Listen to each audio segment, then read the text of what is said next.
Are you tired of compact SUVs that look sporty but drink fuel like a much bigger car? Here's what they don't tell you about Suzuki's next move. If the 2026 Fronx really hits over 35 kilometers per liter, it could flip the segment on its head. But is it all hype, or is there real muscle behind the numbers? Let's talk about what this car is trying to be. A small, coupe-style SUV that doesn't just get a new face, but a smarter heart. Suzuki is pushing a hybrid setup paired with a small turbo engine between 1.0 and 1.5 liters. That means city torque from the turbo and low fuel use from the hybrid assist. The target is wild for the class, more than 35 kilometers per liter, or roughly 82 mpg. If they get close, that's a huge deal for daily drivers and rideshare folks. And yes, a CVT is likely because squeezing out economy is the whole point. The design is moving in a bold direction. Up front, look for a solid grille, the kind you see on hybrid and EV models. It's a visual cue that says efficiency first, airflow second. The lights go split design with slim DRLs up high and the main beams below. At night, that signature will stand out in traffic and in your rearview mirror.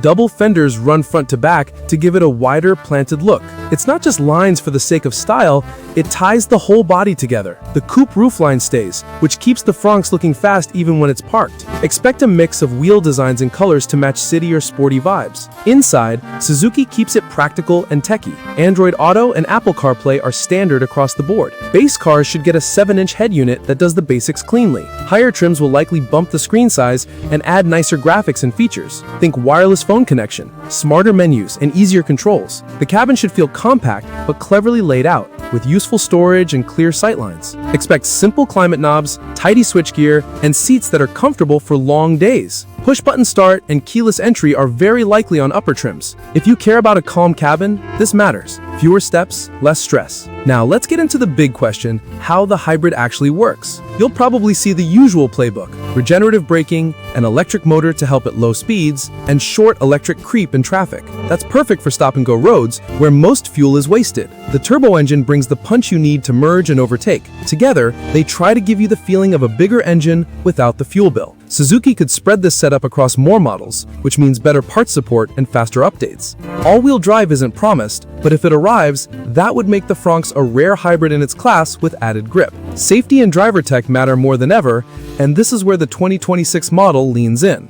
Expect a full ADAS suite in the upper trims, adaptive cruise control to take the edge off long drives, lane keep assist and lane departure warning to help on dull highways, automatic emergency braking for the I look down for 1 second moments, blind spot monitoring, and rear cross traffic alert for tight parking lots. These are the features buyers now ask about first, not last. Connectivity won't stop at the screen. Look for connected car services that let you check the car from your phone. Fuel level, location, maybe even remote lock and unlock. If over-the-air updates are included, the car can get smarter without a dealer visit. That means bug fixes, slight range tweaks, and new features rolling in later. It also helps resale value, because the tech doesn't freeze on day one. Let's be real for a second. A target of 35 kilometers per liter is bold, and real-world numbers are often lower. Tires, driving style, and traffic all cut into that claim. But even if it lands under the headline number, a well-tuned hybrid Fronx will still be one of the most efficient small SUVs you can buy.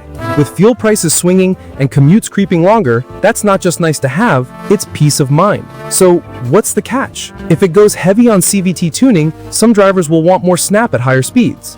If the roofline is too coupe-like, rear headroom might be tighter than boxier rivals. And if ADAS is limited to top trims, the sweet spot could sit higher in price than you expect. These are trade-offs you should watch when final specs and pricing drop. Here's the key moment for buyers. If you want style, tech, and serious efficiency without going fully EV, the 2026 Fronx is shaping up to be a smart bet. The design looks tougher, the hybrid plan makes sense, and the safety tech should cover what most people actually use. For city life and weekend runs, it ticks the right boxes. The big unknowns now are price, final power figures, and which features land in which trims. When those details arrive, we'll know if it's just a strong refresh or a class leader. To wrap it up, the 2026 Suzuki Fronx is aiming for a clean mix, bold looks, useful tech, and real-world savings at the pump. If the hybrid system performs as promised, this won't be a small update, it'll be a step up for the nameplate. Keep an eye on the official reveal for exact specs, but the early picture is very promising.